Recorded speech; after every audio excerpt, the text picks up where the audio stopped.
We are back. We are live. Still feels weird to say because I gave Jay shit for so long for saying that when we were never actually live, but now we are. Gordon, Annie, how are you guys? Doing pretty good. Week 2 of the Open. You Yeah. know, running 130 plus athletes through it's so fun. Yeah. Oh, that's awesome. Yeah, trying to figure out how to have, a bunch of shuttle run space for 132 people going through this. So that's logistically where mine's been the last 24 hours. Yeah, there's so much there. There's so much there to be discussed. Fern, are you going to be getting the removable pull-up bars out to measure just so it's just above everybody's fingers and meets the standards? Hey, listen, one more reason why you should have those damn things, right? Like, it's just, it's literally the first thing I thought about when I thought about the burpee pull-up. I'm like, oh, this is perfect. Yeah. Yeah. Perfect reason for that. Got a couple of them, and I've got a couple of really, really tall athletes too. And I'm like, they're immediately messaging me, hey, can we move these bars? I'm like, sure, whatever you need, right? Why not? I have nothing better to do than completely disassemble the entire pull-up rig. Right. Oh, well, it's good to see you guys. I didn't realize it at first, and then I was like, kind of like doing a little preparation, and I was like, oh, never mind. I was like, I have chatted with these folks before. Yeah, a couple times, man.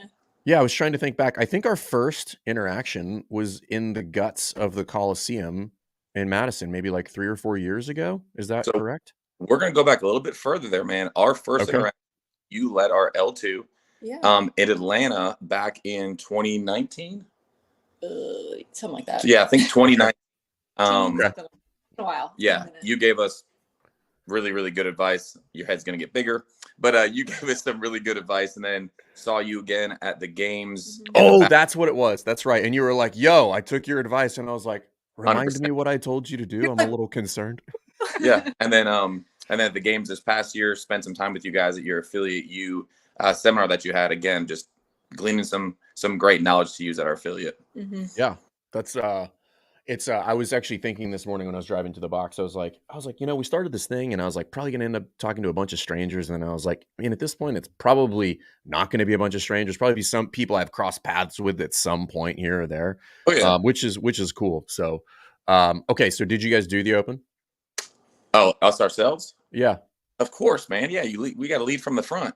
Well, have you done it? Have you done 23.2 yet? As a more specific question. No, so we will do it here in a couple hours. So we normally try to go early Friday because we'll have heats running from Friday through Sunday. Mm-hmm.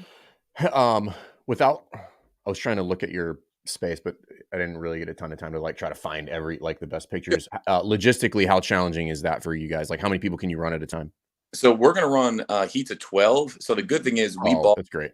We bought a second rig probably 2 years ago, just due to our growth, and it helped a ton. Last week it helped, this week it'll help. And really, the one thing we were nervous about was judges, and because we'll have certified judges, but also too we'll ask some members to step up, and we'll have them register on push press. So last week, every single heat was full of 11 people and 11 judges, and we ran 6 hours worth of heats. That's awesome. Started at like 8:30. We ended at 12 or 12:30. Yep. Yeah. That's awesome.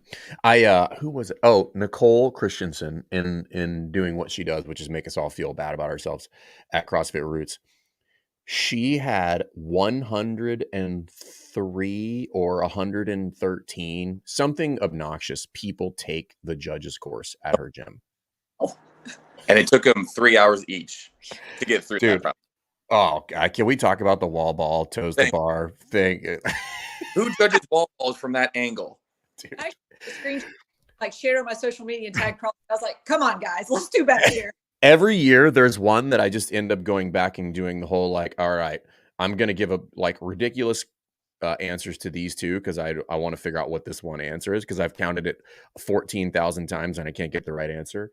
And then it just turns into this weird statistics game. And I'm like, well, this one's 2 and I'll put 50 for both of these. I can work my way through the answers. I'm just like, oh my God. Process of yeah. And brush yourselves up on the thruster movement standards, everybody. I think I was reading some of that too about, can you take a step, not take a step? You have full control. And then you look at Vellner, and Vellner took a step forward. That was some stuff. Man. Yeah. It's hey. Welcome to the open, everybody. I don't know. There you It wouldn't be the open without some degree of controversy. Yeah. Yeah. However, that is not what we're here to discuss. We're here to discuss the box. CrossFit. Actually, hey, before we dive into all of that, you guys own CrossFit Simpsonville. Talk to us about, give us your origin story, right? Like, how'd you get into CrossFit? How'd you start your affiliate? Whose idea was it? Well, we got into what year did we start CrossFit? 2016, Yeah. like the fall of 2016. Yep. We actually started CrossFit. I had a pretty severe back injury, so we used to both do powerlifting, and so we left and we were looking for a new gym anyways. And we found CrossFit. Some friends of ours, Wade and Lockheed, owned a gym kind of near us, and they knew powerlifting background. And they told me, they're like, "Hey, you can still do CrossFit while you recover from your back injury." And I was like, "No way, I can't do anything." They proved me wrong. I was hooked from the day one. I was actually hooked like years prior, but we weren't in a place to start CrossFit. And then he decided to join in on the fun because he saw how much fun I was having. And then in 2018, they closed their box and then we opened ours. It was pretty quickly. So they told us, "Hey, we're going to close." It was like end of March, I believe. Yeah. And they're like, "Hey, we're going to close in June." And we were like, "Oh." So between March 2018 to June 4th, 2018, we We had to figure out how to run a figured business, it out. how to open a box, how to find a location, how to get people to even join. Yeah. It was crazy. So one thing we were really adamant about, right? So we've never owned a business before, never done any of that. And so when the other box was getting ready to close, we had members who were like, "Hey, this thing needs to keep going." And we were just like, "Hey, we're going to try, but we don't know how it's going to go." And so I remember we did like a kind of like a vision night. And this sounds crazy when I tell this, but we took the members to the space we're in now.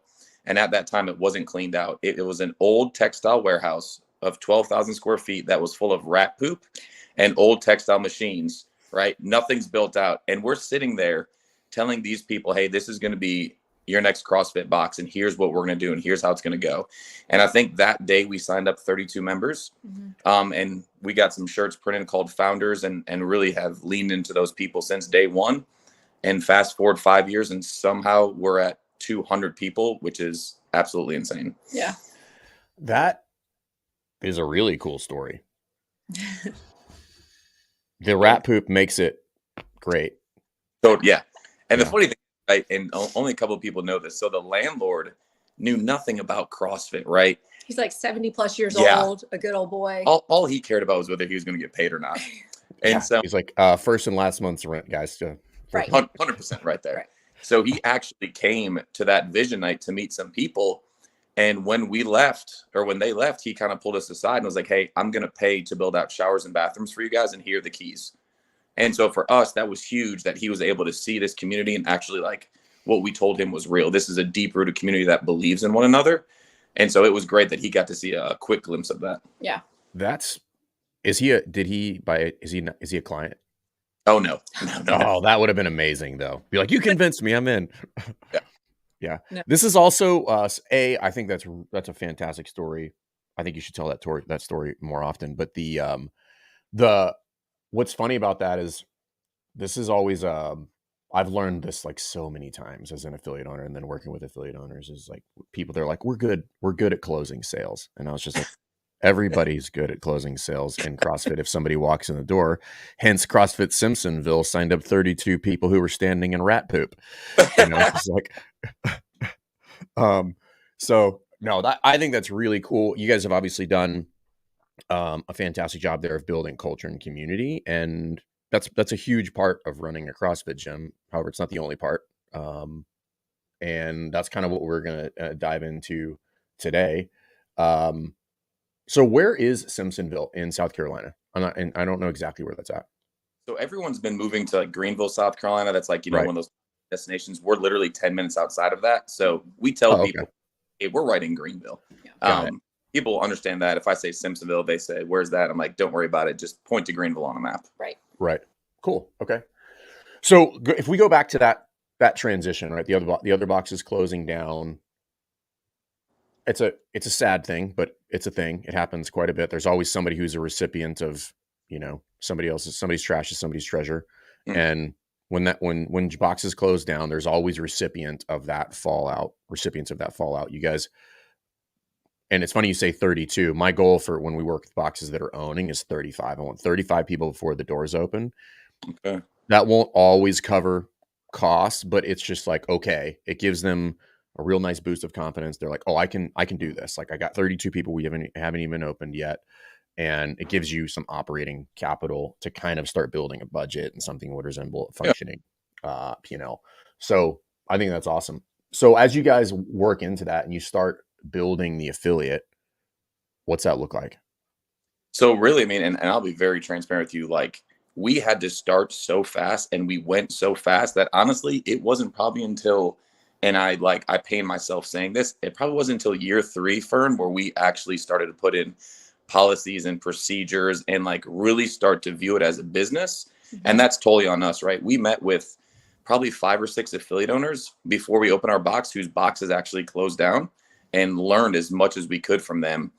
And the biggest thing for us is, hey, we have to run and treat this like a business. But we were so like hair on fire those first couple of years, just trying to like figure it out, man, get people through the door and like have coaching development and like have, you know, an employee handbook. I just made one a year ago. So like those first couple of years, man, it was just hair on fire. And now that we've, been able to use resources from you guys and from CrossFit, it's really been able to kind of like help us understand like, okay, our goal, and we told this to our staff a month ago, our goal is we want to be around for 10 to 15 years. That is our aim because we can impact the community at a greater length of time. So for us to do that, we need to be able to, number one, have policies and procedures in place, but also two, Annie and I have to be able to not be so sucked into the day-to-day that we are burning ourselves out.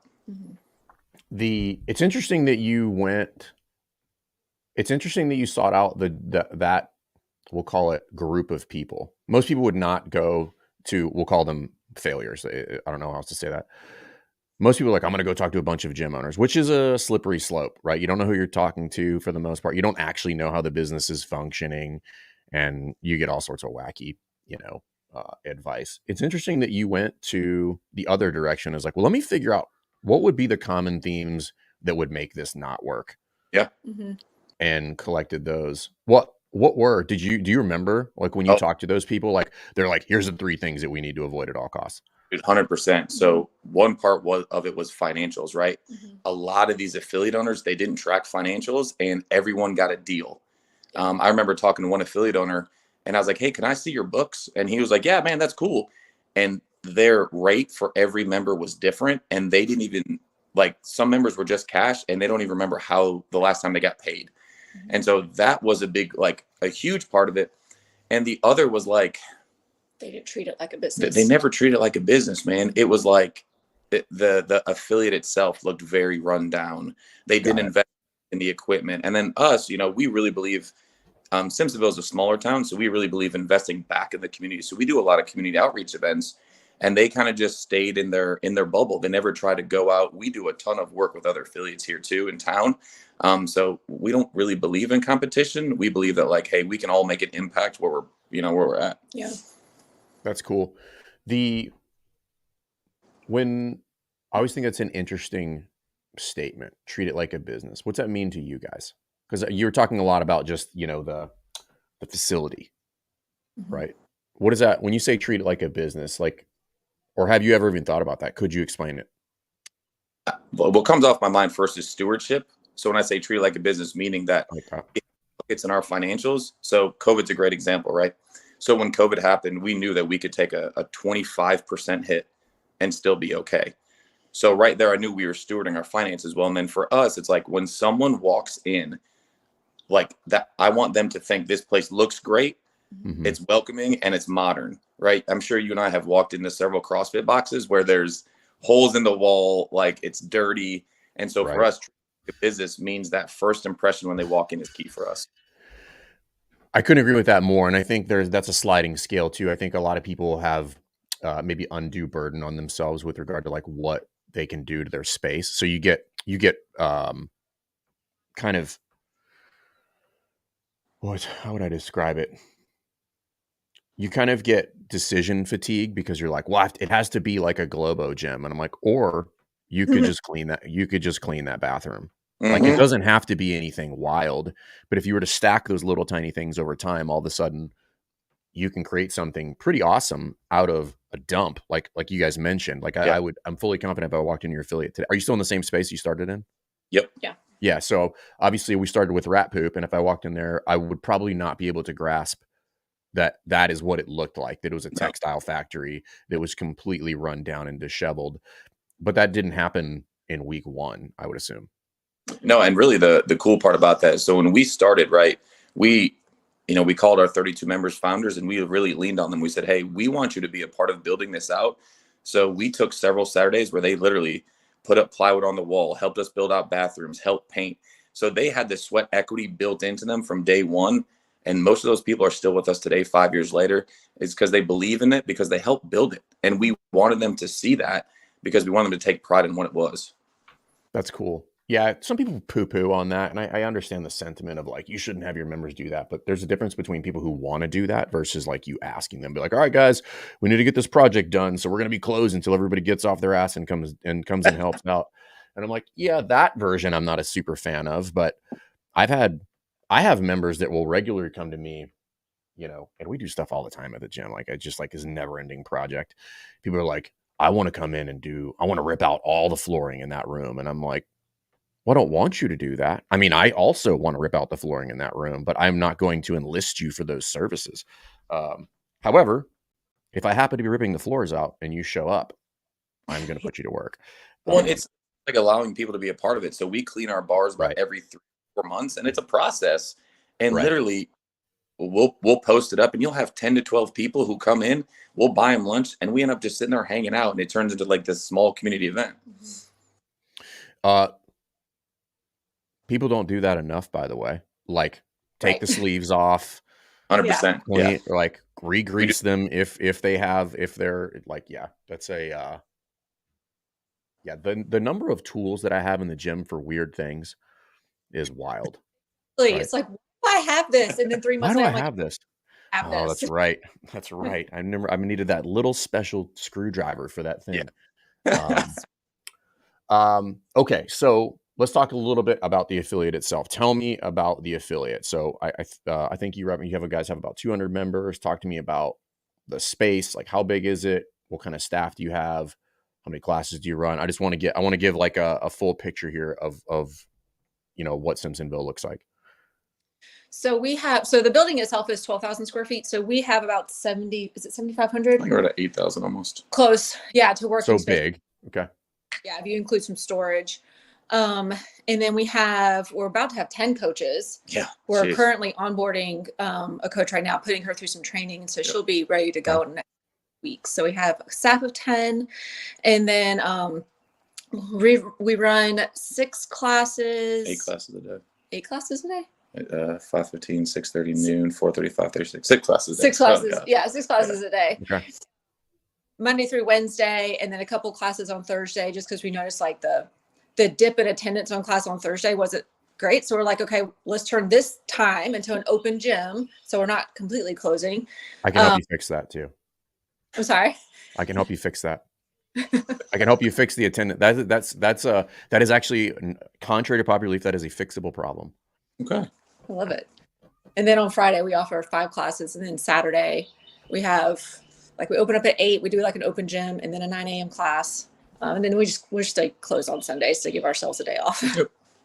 Okay, cool. And then the staff. I think I read you guys have 4. You have 4 full time. Does that include both of you? I'm assuming. So pretty much. So Annie's full time. Okay. We have another staff member who's assistant manager we brought on almost a year ago, and then myself and Bill. He's an owner as well. Okay. Oh yeah, that's right. I forgot about the partnership thing. Yep. I do have questions about that, but we don't have to go into too much detail if you're not comfortable with that. But okay, so one of the things you guys wanted to discuss was like, how do you guys? What's this balancing act of in versus on? I summarized that, but but I don't want to take words out of your mouth. So I'll let you kind of ask the question or present the problem, and then we can start to unpack that, because I have a whole list of questions that we would run through. Yeah. So we have the opportunity to buy the building next year, and Nice. we have some great ideas. It's, man, and I say we, right? So I still work a full-time job and do this. Mhm. Annie works for the gym full-time, but it is so hard to get out of that day to day and see ahead that it's almost to the point to where it's like, we know that we are struggling to see ahead and plan for the future because we're so caught up in the right now. And you know this, man, it's debilitating because like we have a vision of where we want to go, but it's hard to get that time to actually plan out of what this looks like. Yeah. The big, like I have an idea of a big picture, but to work backwards to get there, it's where I'm stuck. I just don't have full bandwidth to really do it. Well, I will give you the advice that was given to me by Chris and Andrea Smith, who have like an immense amount of respect for Trident Athletics, CrossFit Trident in the Alexandria, or kind of like the DC metro area. She told me, because I know their story, they went through, I mean, they waded through hell and high water to like purchase the building they're in. And she said, she's like, I don't care what it costs you, buy the building. And I was like, okay. Yeah. So, and I do recommend that to most people, because at the end of the day, as painful as it might be, long term, there are seldom scenarios that would present themselves where that would not be in your best interest. Yeah. Mm-hmm. So, okay, cool. So, simple question is, if we were to go out 3 years, what is that vision? What does it look like? 3 years forward. Mm-hmm. So we have the building for sure. Okay. And a new roof on it. Part number one. And just for clarification, you buy the building, you would not be the sole tenant, but you would be a majority tenant, correct? Actually, so what we did, just for some additional income, so we actually took some more space in there and actually subleased it out to a air filter company that uses it for storage, and so they pay us well for that. So what we would do is so it's 12,000 square feet in total. We would take 10 and still be the sole tenant and landlord, but we would sublease 2 to them. Mm-hmm. Oh, perfect. Yeah. Okay. So so you would be like more than 40% occupant. Yeah. Which is actually, long story short, like that's where you would want to be. There's a lot more, what's the word I'm looking for? Strategies involved with that. Also recommend, if you do that, and I'm sure you've already thought about this, separate those businesses. Correct. Yeah. We would separate LLC for that. Yeah. And then you may even want to look at like a third kind of holding company that holds them both. So anyway, that's a longer strategy that needs to be considered with all of your assets and earning and all of that other kind of stuff. But you're going to want to sit down with and have somebody build you a legit entity map that says, okay, here's how your cash is going to flow. Here's how you're going to create buffers between entities, all of those things, both legally and from a tax standpoint. It is worth the money. It's not going to be free or cheap, but it is worth the money long-term to get that sorted out and done correctly, because it sets you up in the future. And I've seen so many people not get it right, and then they end up in a bind for whatever reason, like insert, catastrophe. And then they're just like, I didn't know it was supposed to be like that. So, okay, cool. All right. So as I was kind of reading through some of the stuff that you guys submitted, it sounds like, Annie, this is kind of like, you're kind of like the primary kind of point of contact here, or the head honcho at the box. Is that fair? Yeah. Okay. So what's your week look like? It varies. Okay. It varies dependent on if a coach calls in or not, or someone gets sick, if we have a foundations or not. Tours. Yeah. I just handed off afternoon foundation. So we just hired another coach so I could hand off the afternoon foundations, because for a while it was me coaching, giving tours, assessments, and foundations. And then I had a breakdown moment, and I was like, I have to hand something off. And so trained up a coach, and I handed foundations to her. to coach it. I'm still kind of overseeing the contact point of it, but I handed the actual coaching off to her. And then so between that and then I try to space out my day to where I might spend 1 to 2 hours with essentially admin social media stuff. So my assistant manager and we plan out social media, and we'll build out graphics and kind of schedule what days that X, Y, and Z is going to launch. If we have like a weekly theme of some sort, like working through injuries or something like that. So planning out all of that, shooting videos for it. So then some weeks it's taking members to coffee. Yeah. Some weeks I might, like yesterday, I took a member to coffee and spent 2 hours with her and just hung out. And so it kind of, like I said, it kind of varies. Like my structure of my week is never really the same, except for the 6 to 7 classes that I'll coach a week. I'll keep that consistent with like the time in the day. So that's probably where I would start. Mm-hmm. And one of the toughest things to do, actually, I'll let you know a little secret. It's actually not that tough. It just seems overwhelming to do, is create structure in the week and protect it. Right. Yeah. And I know you guys probably heard this a million times, but yeah, I kind of want to walk through like how you would go about doing that instead of just being like, oh, look, protect your time. Right. And I'm like, everybody's like, yeah, got it. Thanks. It's not How do I do that? So, and I recommend that anybody who's going through this, you're like, dude, I'm just a professional firefighter. I kind of have this like rolling schedule that's never consistent. I would get anybody who is a player in that whole thing into a room and do a group problem solving exercise. You will almost always have a better solution if you're like, okay, it's you and this other coach and then whatever your other administrative person. You get everybody in the room and you sit them down and you present the problem to them, and then collectively you solve it. Because what you don't want to do is you don't want to solve this in a vacuum, right? So if I was you, Annie, I would get Cassidy and I'd get Jared and I'd be like, cool, hey guys, here's the deal. I cannot have this rolling schedule that is inconsistent, doesn't allow me any time to like sit down and do high return or forward thinking work, right? How do we solve for that? And then what you do is you very candidly tell everybody there are no left and right lateral limits on this problem or this potential solution. We can change the schedule. We can cancel classes. Like we can do any sort of scheduling, we can change onboarding, right? Like what would solve for this problem to create more consistency? And then start writing down all of the solutions. And it might take a couple iterations of that, but you will very likely come into something that is at the bare minimum better than what you're currently doing. And so I can just give you a couple of different things that we've played around with different gyms. And the first one is looking at like block scheduling. Block scheduling is now block has a ton of different variations, meaning like block scheduling could be morning block, afternoon block. It could be 3 blocks a day. It could be morning, midday, afternoon, or evening. A block schedule could like, I have Monday, you have Tuesday, then I have Wednesday, you have Thursday. But what it allows it allows you to work in bursts or highly concentrated blocks of time. And then I have open blocks essentially. I will tell you the least favorable of the ones I just gave is I take this day, you take that day. Because if you work that full day, it's going to take you half of the next day to recover from that before you're just like, all right, I'm ready to do something now.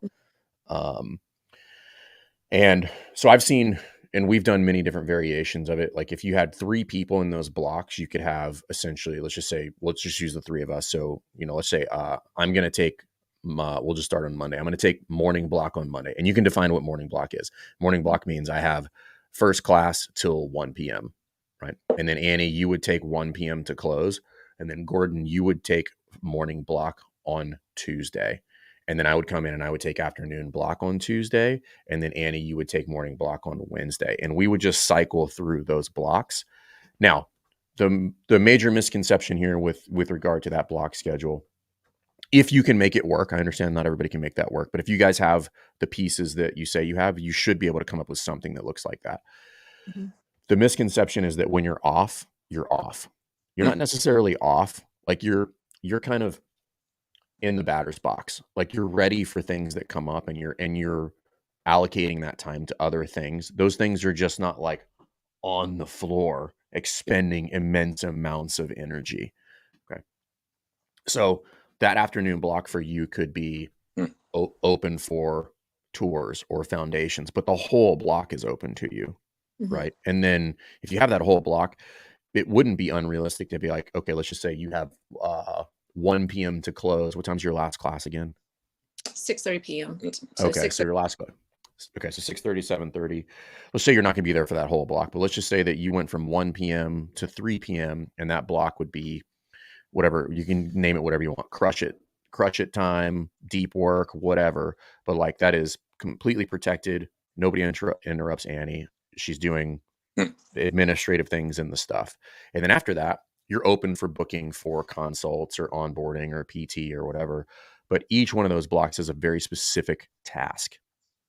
And then I just don't break the rules. Things will come up. And the hard part is saying no to the things that come up and move them to the appropriate block. So if you're sitting in your office at 1:45 and your deep work block is from 1 to 3 and somebody's like, yo, I need you to take this thing. The answer is no. I'll have to do it after 3 p.m. And it feels weird at first, but you have to be protective of the time, because there will always be something that will come up in your block of time. And you just have to say no. And there's nothing wrong with that. People come in here all the time. They're like, hey, do you have 5 minutes? I'm like, I don't. I will have 5 minutes later. That I'm happy to give you 2 hours later, but you can't have that time now. It's already been allocated. How long did it take you to get comfortable with that? It takes a while. You kind of do, there's a progression to it typically. And so that's where I was going to go next, is that progression. You start with like small blocks, because it's usually all you can manage at first is like 1 hour. Because if you can't block and protect 1 hour, you definitely won't be able to block and protect 4. Or it's like money. It's just like, I need more money. Like you can't budget $5. What makes you think you're going to budget $500,000? And time is no different. So I tell everybody, I'm like, pick one block of time in the week. It's just like nutrition, right? It's just like, I don't want you to go in your cabinet and throw out everything that you own, right? I want you to eat like one solid meal a week, right? So Annie, I would pick like one, whatever you think is manageable, 2, 4, even if it's 1 hour block per week. And it literally goes on your calendar as busy. And do not let anybody book over that. If somebody's like, I got to call out and I can't cover this class, this is where you get put in a bind. And you're like, somebody needs to cover that class or we're canceling it. Man, good. Right. Now, here's what I'll tell you. Everybody's just like, nobody's going to cover it. Far more often than not, we'll call it 99% of the time, if you've got a good team, which it sounds like you do, that will get covered. It just will. Right. Like, but you have to be like, I cannot cover that. I am preoccupied. I have something else there that is, because here's the deal. Let's just say that you did have something that was more important. Like you got to go pick up the kids from school. You're not covering the class if you have to go pick up the kids from school or there's an emergency. So the reality is like somebody would have to cover it anyway. That's good. Yeah. So it's practice though. You have to practice it and you have to be like, no, I can't do that.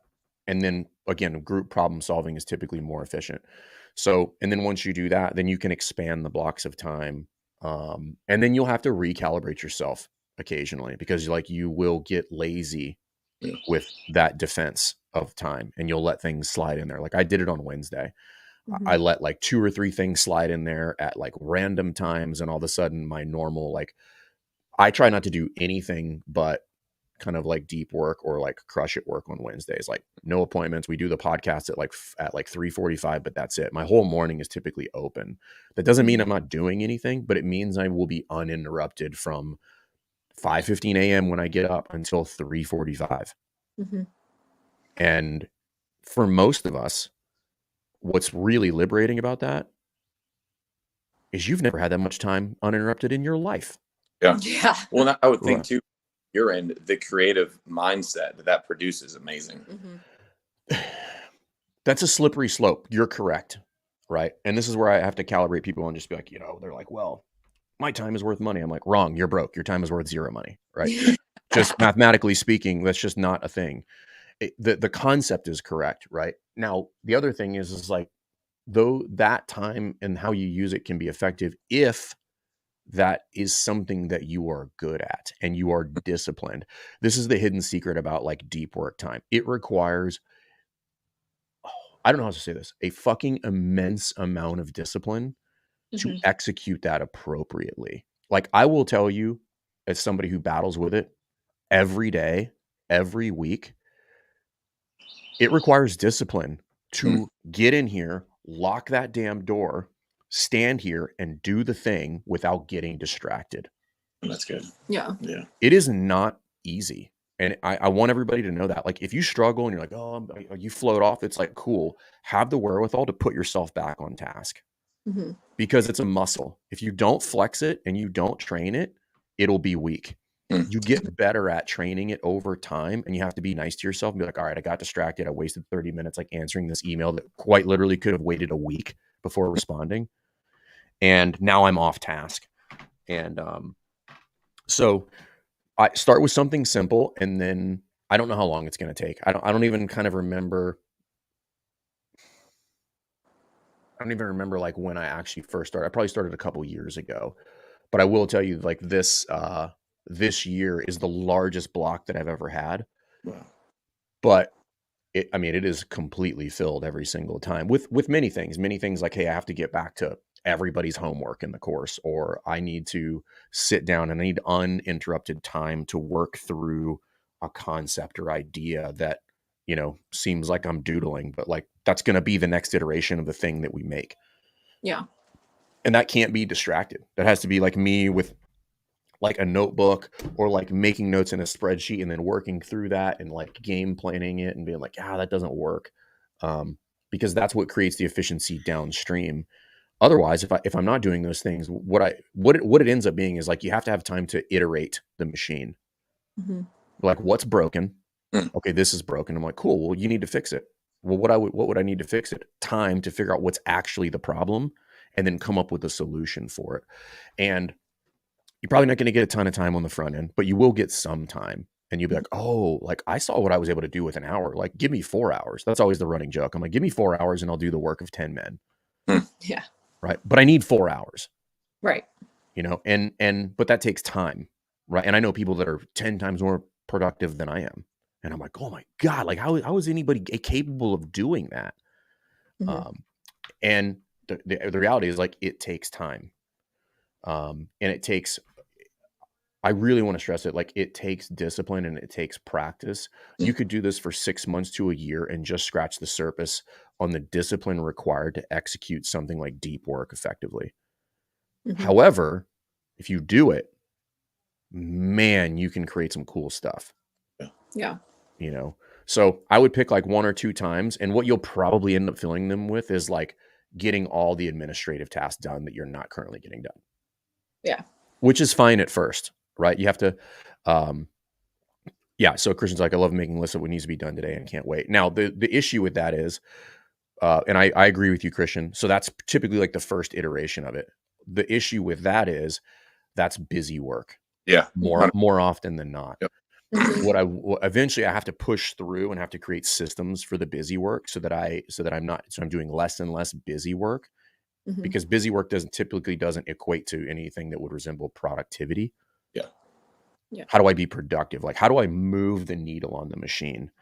And that comes into management. So that's the first thing I would do, Annie, is like, I would figure out where that block of time should go. Hmm. And don't even worry about like what goes in the block of time at first. That's not the point. Just have the block of time, defend it fiercely. Like, if Gordon's like, yo, I've got these tickets to go, whatever, you're like, sorry, bro, I'm busy. Sorry, I'm blocking this. Yeah. So that's the first step. And then over time, you'll figure out, because the outcome will tell you the answer. Be like, okay, I did this, but like nothing actually happened. Like, I didn't move the needle on anything that wasn't really productive. I got that thing done. And what it will do is it will start to bring to light the things that you need to do versus the things that you need to create systems for that other people can do. And what you'll find is that like, oh, I don't actually need to do that. It definitely needs to get done. Hmm. I don't need to do it. Right. Yep. And then that goes to the next piece, which is kind of like the management aspect, because you guys are trying to get out. So the first thing is like you have to kind of work through the stuff so you can build your systems. So I would come up with one block of time throughout the week, and you could repurpose it however you want. And then you could build that into other people's roles too, right? So if you guys are doing the block system, essentially, if you had 3 people, you would each get like a day where you were not on the schedule, right? Now it might be morning and afternoon, but that's fine. And it will get filled with other things, but then you just have to be a little bit more diligent about, like, don't just scatter things on your calendar. Like, be intentional about where you allow appointments to go, right? So let's just say you have, let's say you had the morning block, and then the afternoon block, you had 2 people that were coming in for tours. Well, don't schedule them 3 hours apart if at all possible. Schedule them like back to back. Be like, hey, I'd really like to come in afternoon. Be like, could you come in at this time? Like, I don't know. I can't guarantee that time, but I can guarantee this time. And the reality is, like, they will move towards the block that you suggest to them. And that way I don't have like a 30-minute break and then a tour and then a 90-minute break and then another tour. And that whole thing takes up 3.5 to 4 hours. That was left you very little time in between. Instead, I put them both together. So now I have a 2.5 hour block over here, and I got both these tours done in 1 hour. And like, boom, done. Well, I was able to be productive. I think that's the hard thing too, right? Because we'll fall victim to trying to accommodate that tour, whatever it may be. It's like, oh yeah, well, if you can't come in until 2:30, that's fine. The other one will be like, well, I can't come in until 6:15. And so then you're trying to accommodate for as much as you can. And that's on us to put in that discipline and be like, hey, well, here's what I have available. Yeah. And there's kind of a general, if anybody wants to know how to do this, like strategically how to do this, right? So this is a good kind of role-playing exercise. So if Gordon, if you were to reach out, I would take you through a series of steps that would give me the information, but allow you to think that you were in control, right? So it would sound like this. I would say, hey, Gordon, it's Fern from CrossFit Rife. Like, I'm super glad that you reached out. Would love to chat with you, show you around, and answer any questions you have. Like, are you available this afternoon or tomorrow morning? At which point you would say what? Sure, I'm available X time. Okay, so you would answer with one of those 2. You would be like, give me. So say this afternoon or tomorrow morning. Yeah, tomorrow morning, 9 a.m. Okay, so I would be like, okay, so when you give me that answer, I'm not just going to give you 9 a.m. I'm going to be looking at what my availability is and the things that I have going on.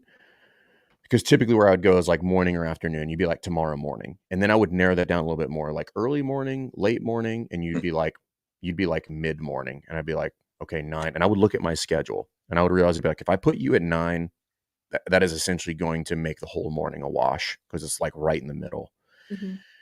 And what I would do is I would try to move that. You told me in the morning, I'm gonna try to give you as close to that time as possible. Be like, hey, I really can't do 9. I could do 8, or I could do 10:45. And you're like, okay, cool. I'll take the 8. And I'll be like, perfect. Because that works for me and it works for you. Good. And that way I'm not putting it right in the middle, so that I don't have like just shit all over the place, right? Because there's nothing worse than having like a series of meetings that are all spaced apart by like 45 minutes. Because you know what you're doing in the middle of each one of those? 0. Nothing. Yeah. Right. So just a little strategy there to work through that can be super useful. Because if everybody's just booking without like looking at their calendar. That's the other reason I tell people to take their calendars off the internet. I'm like, do not give the world access to your calendar, because inevitably, as you're like tired and getting ready to go home after coaching 5 classes, somebody's going to book a tour or a consult at like 20 minutes from now when you're getting ready to leave, at which point you are just grumpy as all get out to have this person come in who wants to give you money, right? But it's because you gave them the ability to control your calendar, which is, I get why people do it, but it's not super efficient. That's good. Right? Yeah. So, and there's an evolution to all of that, right? Like I will be the first person to tell. I have told many people, I'm like, you don't get free time right now. Like, you're just not in a position to have it. Like, you're going to take every appointment that comes across your desk, no matter what time it is, because that's the position that you're in right now. And it is. We will fix it later moving forward, but right now, you're going to take every single person that will come and talk to you, no matter if they're like 4:30 in the morning, like, be there with bells on. So it's a process, right? Like, you guys are further down the road. You've got a good base of people in there. So that's the first thing I would do, Annie, is I would really take a look at like where can I find some uninterrupted time and protect it fiercely? Yeah. Okay. And again, you don't even have to know what you're going to do with that time. Just block it. Yeah. You know, and then what I would look at is like because you guys had mentioned it, you're like SOPs and all these other things. The SOPs thing is also, I think, has evolved over time. And I fell victim to this real early in my career because I'd come from the military where like everything is like, where's the SOP? And it's this big binder, right? It's like, ugh. It's actually not that useful, right? Because it's constantly out of date. And we just feel good about having the binder. Be like, I wrote everything down, but it's not actually how I operate anything, which makes it just completely useless. So this is where tech comes in handy, which is like, what's your SOP? And I'm like, open up something like Trello or Asana or something that looks like project management or workflow and start to use that. And that can be challenging too, because people, as savvy as they are, Instagram will pretend that tech is really painful for them. Like, I don't know how to use it. I'm like, I've seen your Instagram stories. Like, what are you talking about? It's that easy. Yeah. Right. So that's where you can get into that in combinations with things like meetings. So talk to me about the team. Like, what are the roles in the box? So we have, like I said, so including us, we have 10 coaches.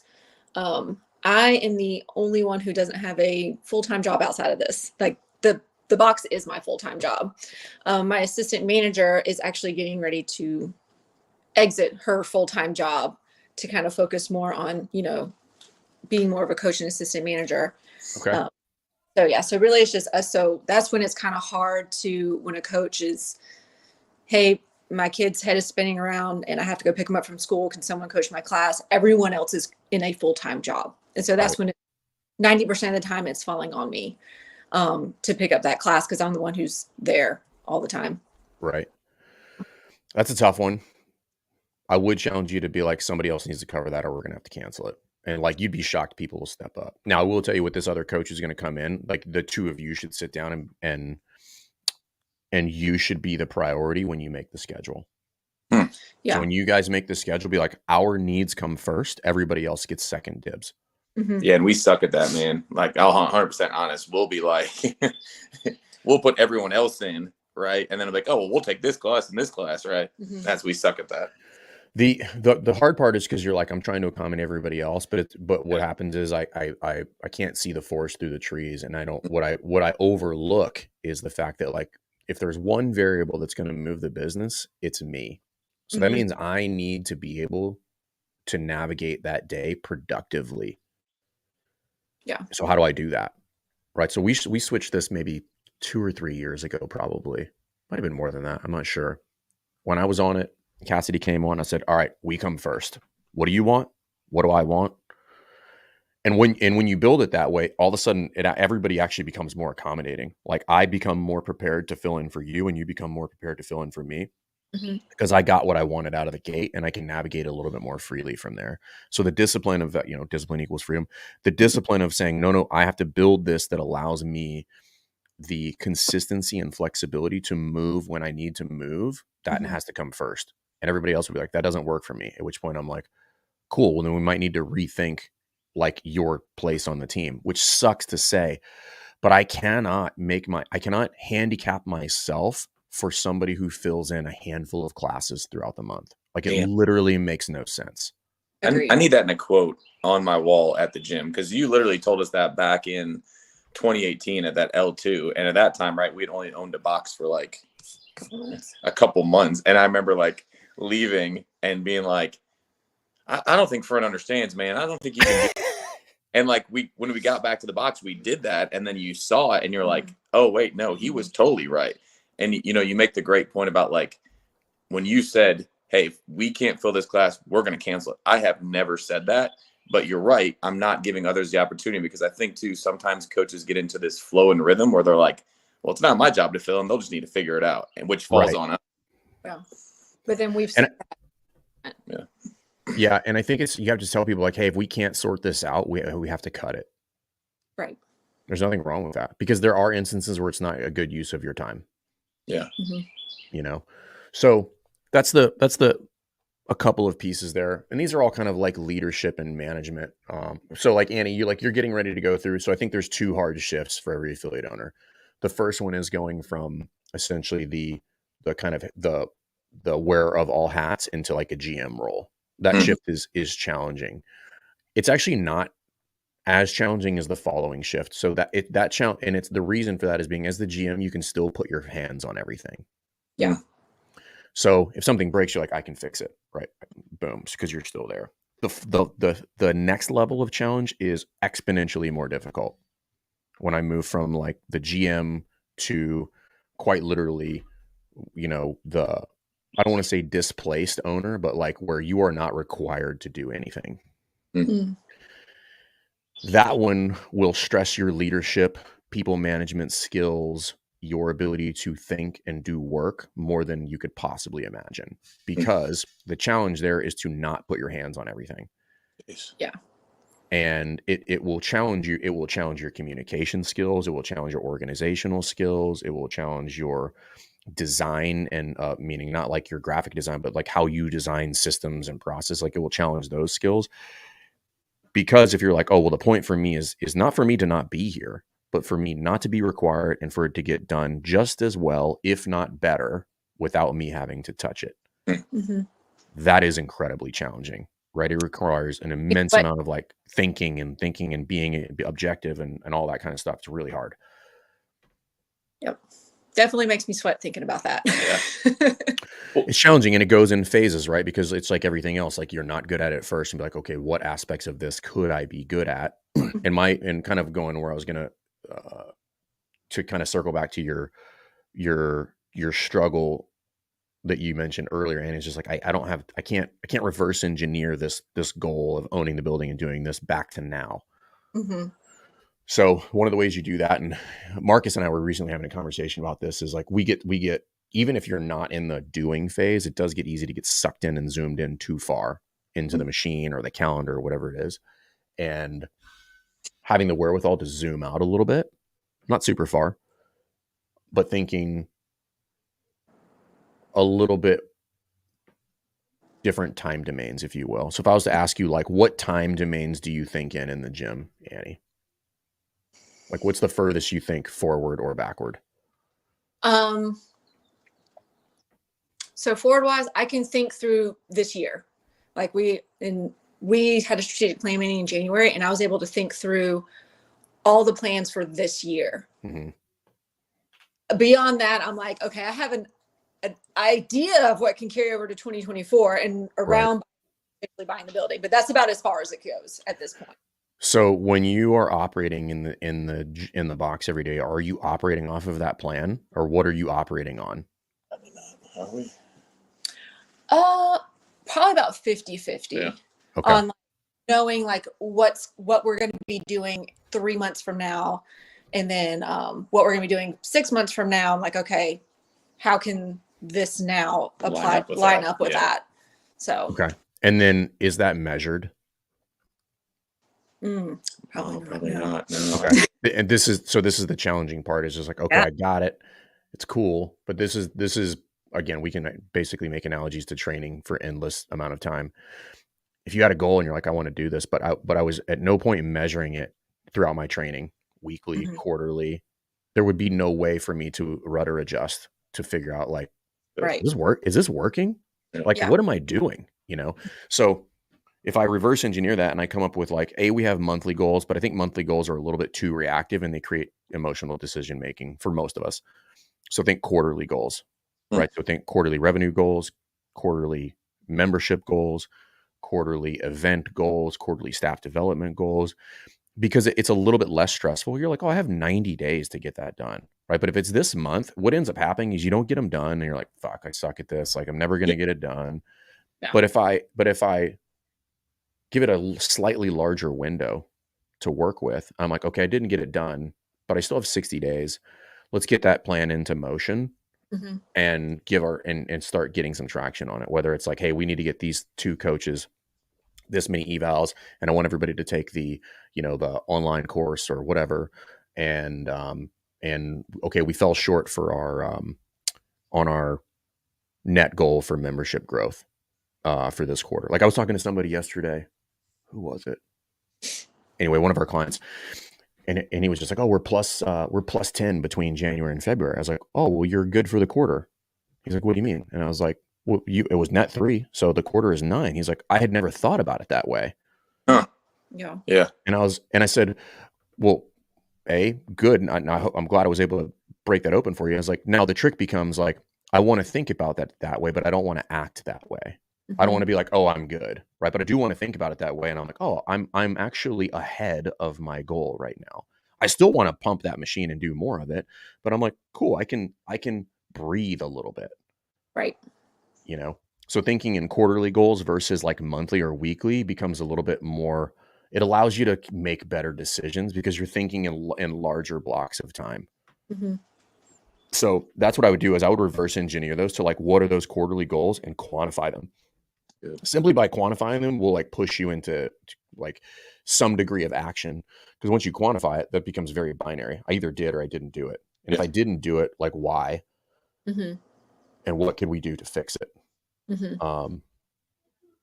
And again, you will do really terrible variations of this, and then you'll do okay variations of it, and then you'll get pretty good at it. And then you'll break it and you'll have to redesign the whole thing.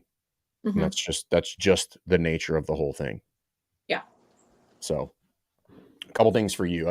I would get that block of time in the middle of the week, and then B, I would figure out, even if you have to go to the drawing board and scrap the whole year's plans, Mm-hmm. you don't necessarily have to do that, but like, okay, here's the year's goals. What would that look like in quarterly increments? Mm-hmm.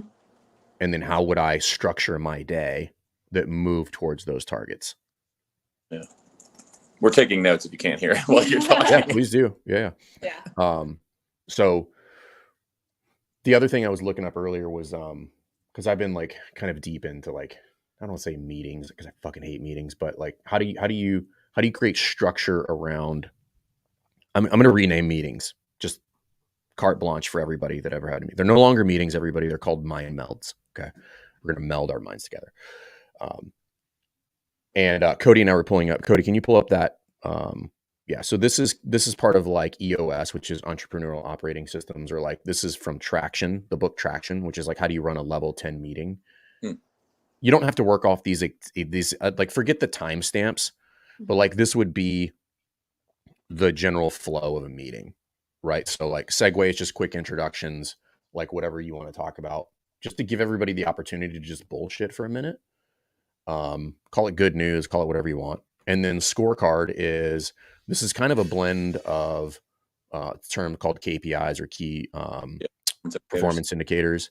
In the book 4 Disciplines of Execution, they talk about the scorecard quite a bit. And the scorecard shouldn't have too many things on it. It should have like a couple of key metrics, and then you move on. And everybody can have their own scorecard, by the way. Right? So you can have a Jim scorecard, Annie can have her scorecard, and Gordon, you can have your scorecard. And then essentially, I like to call the customer employee, like those are like wins. And then the to-do list is basically like everybody's like, you have to report on like where you're at.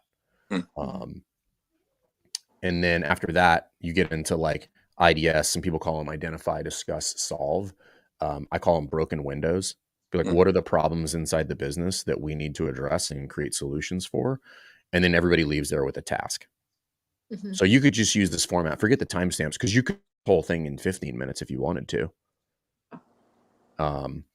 But just if you were to give a framework for this would be a framework for it. And again, this isn't like the end all be all, but what I would tell you is that like, if you were to try to keep yourself beholden to this, like the meetings would become more productive, and more importantly, they would move the needle. Like everything would be built around like, how do I go from A to B?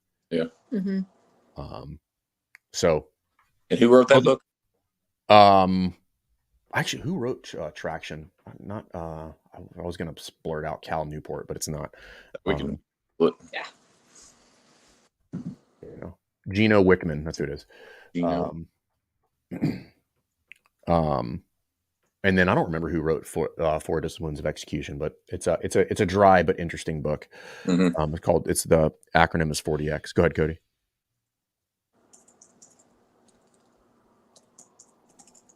We're going to say something, Cody? Oh, never mind. He's brought himself on the screen for no reason. Oh, well, I actually did say something. I was muted. I said, I'll send this PDF to you guys in an email. Awesome. Thanks, Cody. Yeah. Because this idea of on versus in, you will be in on something. That's where I think everybody misconstrues that. It's not like a binary thing. Mhm. It kind of depends on what we're talking about, right? So if I think about we use the kind of pyramid that we design as the theoretical hierarchy for development and affiliate. So it goes sales, operations, marketing, service, impact. And I will be in on certain parts of the pyramid and on other parts of the pyramid, depending on what I'm doing. So when I look at it that way, so like right now I am currently in on sales, meaning I'm like redesigning the sales process. I'm like reviewing sales consults and listening to them and trying to give feedback on them, like playing around with like responses that we give people and like, do we use a handout or not? Like I'm fully immersed in on that to try to like get it dialed in, to include all of the accompanying information that somebody would get when they contact us. So like either building assets or all that kind of stuff. Because that's where I want it to be. Because we're at that point right now where that needs to be revisited. What we were currently doing with sales got us to a certain point, and now it needs to be revamped. Yeah. I didn't touch it for a long time because it was what it needed to be. And I'm like, well, now we're trying to go to this level. So I'm going to have to go back in there and I'm going to have to fix that. Or not fix it, it's not broken, but I'm going to have to create another version of this because that version it got us to here, but it's not going to get us to there. Yeah. But what I'm not in on right now or on would be like marketing. Like I'm not touching it right now. That's right there. So that is for later in the year task for me. Right. But it's not on my quarter 1, quarter 2. So like my quarter 1 is sales. Quarter 2 is operations, where I'm going to be going and creating and like revamping all the workflow for everybody. And then quarter 3 will be marketing. But Cassidy and Jared are full in on service and coaching because we're revamping programming and how we do that. And all of those will have impact, meaning like the coaches will have better lifestyle, make more money. The members will get a better product. Like we'll create more efficiency within the business that allow us to interact with the community, and do other stuff like that, because I got a pretty heavy request last night from somebody who I have an immense amount of respect for. They're like, yo, I don't ask for things, but I need help. And I was just like, I want to be able to help that person. Yeah. Mm-hmm. But if I'm constantly just putting out fires, I can't give those types of things the attention they need, which is actually why I started this whole damn thing to begin with. Yeah. So just a couple of things there to kind of like work through. And I know we've talked, kind of in a mostly abstract way, but I'm hoping you guys have at least a handful of tangible things here that you can work through. And the guidance I would give you is like, understand, like it's a process. Yeah. Mm-hmm. Right. It's like, man, this isn't working. It's like, nope, it probably you don't know how to do it yet. Right. Well, and it's great to just hear you even say like, you've got to protect that time because that's where we struggle at. And you got to have the discipline. But I love what you said, like, hey, it's a process and give yourself some time as it gets built out, because you may have to go back and redo it again. But just to know that, like, hey, it's okay to say no to this. It's okay to be like, hey, someone's got to cover this or we cancel it. Mm-hmm. Just from what you said about prioritizing our time and what we're doing is huge. Because at the beginning of the year, when we did the strategic planning, we really talked about like, hey, we've got to take ownership back of our time in our gym. Because you can't always just appeal to every single person there, right? Right. Because then your time is spent, like you said, putting out fires and just running around. Mm-hmm. There, I made this decision the other day. I was on a Flowmaster call with a bunch of people on in some of our staff, and Joe Alexander, who have like idolized in some respect. He was talking about like people that read and consume information and actually never actually do anything with it. Mm-hmm. And he was saying that he did an exercise where he read only one leadership book and he just read it over and over again for a year. Yeah. And I was like, oh, I kind of do that. I don't think I'm pretty good at implementing, but I was like, I'm going to be a little bit more disciplined about that. So like yesterday, I'm currently reading On Managing Yourself, which is it is a book, but it's a collection of articles. It's part of the Harvard Business Review top 10 must reads. And I was like, I'm going to read that book as many times as I have to this year until I can fully implement or fully grasp those concepts moving for this year. Because I'm like, if I can't manage myself, Yeah, it's a fantastic book. If I can't manage myself, I sure shit can't manage other people. So I need to become an expert at managing myself, or at the very least, the next iteration of managing myself, Mm-hmm. which is hard. And one of the interesting concepts he talks about in there is, I don't know if you guys have heard me talk about it, but we've referenced it jokingly as like the drunk monkeys. Mm-hmm. It's like when Yeah. somebody comes in, they're like, "I've got this drunk monkey," and I'm like, I clearly that whoever taught me that idea probably got it from this. Mm-hmm. And I didn't realize that until I was reading this book, and I was like, "Oh, that's where that thing comes from." And I didn't even really have full context on the idea. Like I had enough to be able to understand it. But one of the things he talks about, and it was just really, really interesting, was the idea of like the monkeys, right? So everybody has a monkey, and they pass the monkeys around. Mm-hmm. And it was like mind blowing. Is, he said, if you allow somebody to hand you their monkey, aka their problem, you can no longer help them because they no longer have a problem. You now have a problem. Yeah. And I was like, oh shit. I was like, that's a whole different way to think about that, right? It was always just about like pushing it back so I don't have a problem. But I never thought about it in the sense of like, oh, well, I actually can't help you Mm-hmm. become a better leader or become better at this job if I just take it from you. Because you actually don't have a problem anymore. Like I'm doing it now. Mm-hmm. And it's just a different way to think about it. And he said, yeah, in the short term, it is easier for you to do it because just doing it is easier than developing people. Hmm. And I was like, yep, that is also correct. So when you're doing that, sometimes you have to make the hard decision of like, this is actually going to be short term, more painful, slower, inefficient for me to kick this back and teach this person how to do it. But if I don't do that, I will have nothing but everybody else's monkeys at the end of the day, which I will get nothing done, which is where 99.99% of gym owners live almost their entire affiliate owner career. Yeah. Yeah. Which is like, you just have a room full of monkeys and everybody else is walking around scot-free. And I'm like, it's just not sustainable, right? When we think about the owner roles inside of an affiliate, like we have to get away from that unsustainable, that sick portion of the spectrum. Yeah. And one way to go about that is to recognize that. Be like, oh, the best thing for me to do long term is actually like not take this from them and push it back and help them problem solve. And that is going to take more time and more energy for me now. Yeah. Not tomorrow. No, that's so. Yeah, I think those are probably like some good places to start for you guys. And I realize those are kind of like broad or whatever, but I think they're good starting points because they're just exercises, right? Like start managing the exercise, block some time, start thinking what those quarterly goals are. And if you can attach your blocked time to the quarterly goals, then you're going to be in an even better spot. So, been great. What questions? Well, yeah, what questions can I answer for you guys? It broke up. Say it one more time. Fernie broke up. Oh, sorry. Yeah. What questions can I answer for you guys? Anything you want to just fire hot with?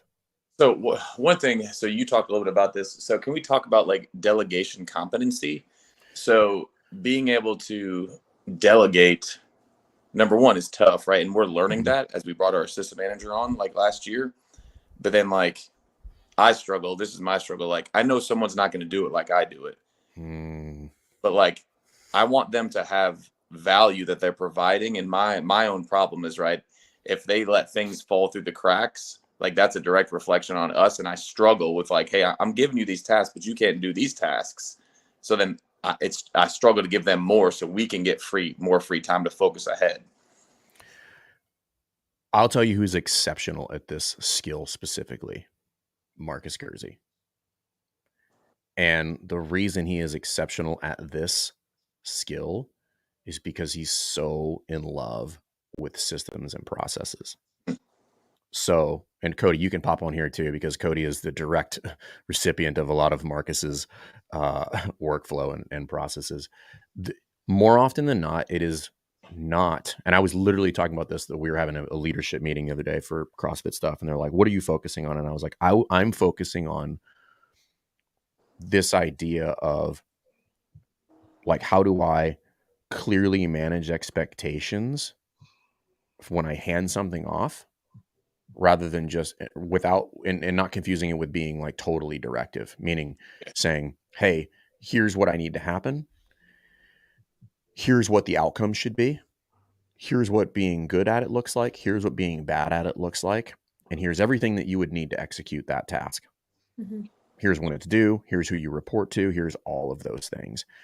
And when we fail to do that, I would argue that the only likely outcome is failure for that person, because we didn't actually tell them what was supposed to happen. Yeah. Mm-hmm. Right. So an example would be like in the gym. We were going through, we have like a full, and we're still working through it, a full workflow for writing programming now. Who starts it? Who's the second person? Who's the third person? What's the checklist? When is that due? When do we sit down to review it? What is the medium with which we transfer information?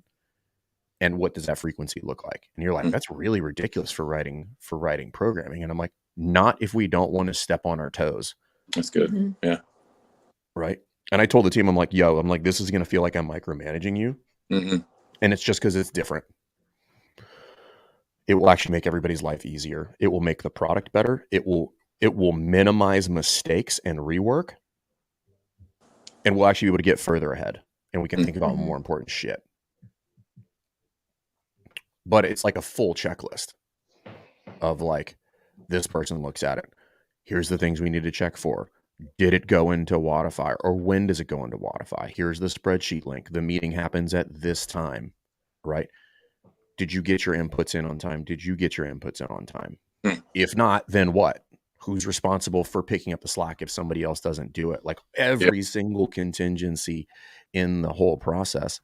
And we're working through it, and we've messed it up most weeks, but that's how it goes. But I'm like, we're getting better at it week after week after week. And people are like, man, this really sucks. I'm like, we've been doing it for 3 weeks. Like, relax. Yeah. Like, we will get there. Cody, I don't know if you want to speak to that, because Cody manages a lot of moving parts too. And a lot of this is because of the way Marcus thinks and operates. Yep. So in short, crawl, walk, run, right? Like Marcus uses that a lot. And if you want to say it differently, it's, I'm going to do it for you. I'm going to do it with you. And then now you're going to do it. Yep. And so when you get ready to delegate something, assuming you have you have your process for the way that you like to do it. Okay, cool. I'm going to show this person exactly how I like to do it. Now, the next time, or maybe the next 2 or 3 times, you're going to have them do it, but you're doing it with them. Right. So if they fumble, or if they drop the ball, if they mess up a little bit, you're there to kind of help be the safety net. And after a little while, it's like, now they can do it on their own. And maybe in that process, you've uncovered it doesn't necessarily have to be done my way, but the result is it gets done in a way that works for the process and the workflow. And so something like, like Fern was talking about earlier, some tech like Trello or Asana or something that helps you keep track of those things is really beneficial. But one of the biggest things for me was, working with Marcus is crawl, walk, run. It's like, all right, like I could dump all the information on you, like here's how do you do it, and it's not going to get done because some people just don't operate off of following instructions and making sure it happens from point A to point B. It needs to be like a little bit more hand holding, a little bit more seems like micromanaging, and then as you get across the weeks, that process may morph and you may uncover some things that can be done a little bit differently that still get you to the end result that you want. Well, I like that. We're a huge fan of Trello too, but I like what you said about going and seeing the system or the process that person wants to use for it. Like, that's where I need to do a better job of being like, hey, let me see the system and process, because then when things fall through the crack, I can be aware of like, okay, well, why did this process fall through the cracks? Well, if I don't even know the system they're using, then that's on me. Yep. Well, the other thing that people miss there too is, well, they're like, I need to do it this way. And it's like, okay, I understand why you want to do it that way. Here's why that's a problem for the rest of the team. Yeah. Right. Because I was like, you're not operating in a vacuum. And most people don't understand because they don't see how that single piece of the machine impacts everybody else. So like, if we were to use Cody's analogy, like there's a very specific workflow for like how we shoot video when it goes to editing so that Cody can make sure that he gets it scheduled out for different pieces of content. And if Cody or Nate are operating in a vacuum, then what happens is like everybody's miserable because they don't understand like how their action or inaction affects the other person. Either Nate can't get the edits done in time, or Cody can't get them out in time because they don't understand how the other person's job works. That's good. So go I ahead. can give you just like a really short example, right? For example, this show right here. If I don't, when this show ends, follow the process that we've established of downloading the show, uploading it where it needs to go, and I'm like, oh, I'll just get it done at 4 p.m. today when I've got a free block of time. Well, how does that affect Nate whenever he gets ready to edit this show and he's an hour ahead of me with a family of 3 kids, right? Like, now it's I'm operating in my vacuum, and yeah, I got it done today because it needs to be done today, but I didn't get it done when it needed to be done in order for the rest of the team to operate successfully. And so like that's just a really small example of, I have my process and it needs to be done my way, or we have the process and like we've vetted this out, we've kind of fleshed it out, and this is what works to get us to the result. Well, I love what you said too, right? Because you're like, so if something doesn't get done, this is how it affects everyone else. And so we launched a podcast several months ago, and just hearing you guys talk, we're like, we need to have a better plan of execution. So everyone who's involved in that podcast, uploading, editing it, there's a timeline rather than waiting for my editing guy to get it back to me at midnight the night before. So actually have a process where everyone understands how it affects. That's huge. Yeah. And then what you find is like, oh, this plan as it currently exists does not work. Like we need to move everything back 6 days, which means we need to adjust like when we schedule, how we get people on the schedule for the podcast so that person can have enough time to get it there. There's nothing worse than just chasing your tail on a project. Like I want to be able to operate in a normal kind of non-stress-free environment or stress-free environment. Yeah. So of like when processes fall through, that adds so much stress to me because I'm like, well, shit, that's something else I got to deal with. Right. And so like you said, how can I operate in a non-stress-free environment? But I don't do a good job of communicating that to certain people on our team. Like, hey, when this falls through, this is how it affects me. I don't do that. Jen, we haven't launched this podcast yet, but Jen Brocksterman, who owns, she's just a rad person. I don't know when's that podcast going to drop, Cody? Do you know by chance? Not off the top of my head. Nate's in the Okay. head. Yeah, it's fine. Yeah, it's a 3-hour podcast. So, but she has a thing where she's just like, if it happens once, it's an anomaly. If it happens twice, it's a systems issue. Yeah. So I have to go in and have to fix whatever is happening there. Either somebody's not following the process, or we didn't factor something in, or just a bad process altogether. So if it happens once, cool, I take note. If it happens twice, it's a systems issue. So how do we build in the systems to make sure that happens? And people don't like checklists, and here's why. A lot of people aren't comfortable with accountability, but it is what it is, and that's because most of the time people have a negative connotation with accountability. Meaning accountability means you're going to be punished, rather than accountability is all based around making you better at your job. Oh, amen. Yeah. Had that same conversation this morning with a good friend of mine. He owns a business too, and we talked about accountability and how people ask for it. But first off, if they don't fully understand it, they think they're in trouble, right? Or they think that like I'm pointing at them, when the reality is, no, you asked me to hold you accountable, so in turn I can make you better. But if you don't fully grasp that, then you're going to view it in a negative connotation. Yeah. And it depends on how accountability is executed too, right? Because like how perception is reality. If they feel like they're being attacked, then I need to figure out how to navigate that system so I can approach them, make sure that we give the feedback so that they implement it, but they understand that this is for the greater good, right? You're not in trouble unless you just get this wrong a million times and just show that you don't care. I'm like, hey, mistakes happen. Like, fine, we're moving on. So yeah, I mean, all of this is like part of any process or organization. It's just like, how do I take these concepts and apply them to me? So I think you guys have like probably 3 big ticket items, which is Annie, yours are, get that block of time, see if you can attach those quarterly goals to that block of time. And then Gordon, yours is, if I'm going to hand something off, have I done my due diligence to allow them to crawl, walk, run? And am I there for that step of the process so that I can front load my time and energy with them to take my hands away from it or from them a little bit later down the road? No, that's great, man. The amount of notes we have right now, and just in the back of my mind, the things we need to work on.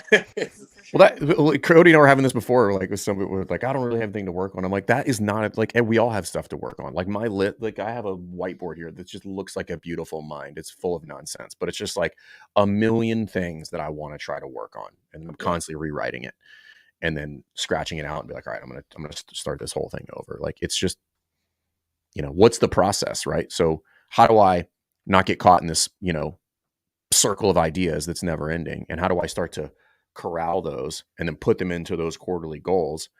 Mm-hmm. Because if I were able to do that quarterly, when I get to the end of the year, I'm like, oh shit, like we did it. Like, it didn't feel like we were doing it when we were doing it, Mm-hmm. but I'm like, we did it. Yeah. Okay. That's awesome. Cool. Yeah. Little peek behind the curtain, everybody. It never actually feels like you're doing it when you're doing it. Yeah. Yeah. Fern, can I tell one story about you before we close out? Oh shit, I don't know, but yeah, go ahead. It's gonna make me look bad. You look great. You don't remember this at all, right? But I remember in year 2 of our business, I had just found out about Affiliate U, and I had you guys had put something on Instagram about if you're interested, and I clicked a button, and you guys had emailed me, and I remember, I'm gonna kick myself for even saying this. I remember at the time, I didn't think that we had the money to pay for it, right? When the reality was we had the money to pay for it. I was just too blindsided to see the value that came from it. And so what I'm just very appreciative of is how many affiliates you've worked with. And then too, if there's any affiliate owners watching this, right, who are in that moment in their business where it's oh, well, money's tight, right? I think one of the best things you can do is have individuals like you and just like little man Ackerman who are just able to help invest in us, because the reality is, man, you guys know this, being an affiliate owner can be very lonely at times if you don't have people there to invest. And so just thankful for you guys and everything you do for the community. Well, I appreciate that, dude. For the record, we didn't ask Gordon to say that, and he is not a client. So Correct. yeah. Yeah, I appreciate that, man. And to a large degree, what we do is because we've lived that. We've been in those lonely places and wanted somebody to reach down into the abyss and pull us out of it. And it's okay if you're there. Just know that and you don't always have to pay. The amount of free shit that we give away is, yeah. You could go a long way with a lot of that stuff. But I mean, if you're ready and you're on the fence, you're like, dude, I just need somebody to handhold me and listen to me, and sometimes smack me around and tell me to get over it, then I'm your guy. But yeah, that's the whole point, man. And if we think of our core, I'm pretty overt about this. Our core values, our number one core value inside of Best Hour is affiliates first.